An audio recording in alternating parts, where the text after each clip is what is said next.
اخبار کوتاه، دقیق و مهم روز چهارشنبه.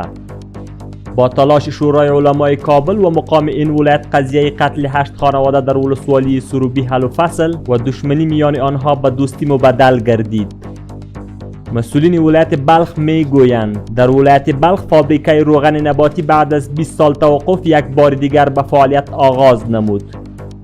قاری محمد یوسف احمدی به عنوان رئیس جدید رادیو تلویزیون ملی کشور شروع به فعالیت نمود و طی جلسه با کارکنان آن تلویزیون معرفی گردید. وزارت مالیه می گوید جلو قاچاق سنگ‌های قیمتی و موبایل‌ها در گمرک تورخم گرفته شد. بلال کریمی معاون سخنگوی امارت اسلامی در مراسم معرفی قاری محمد یوسف احمدی به عنوان رئیس جدید رادیو تلویزیون ملی این رسانه را هسته صدای ملت عنوان کرد و گفت که رادیو تلویزیون ملی صدای ملت را متعهدانه به مسئولان میرساند. وزارت دفاع ملی می گوید 150 تن از مجاهدین لوای حمایوی و امنیتی پس از 3 ماه آموزش مسلکی طی یک سلسله مراسم فارغ شدند. شاروالی کابل می گوید کار سنگفرش سرک‌های فرعی در بلاک 8 احمد شاه بابا مین 78% به پیش رفته است.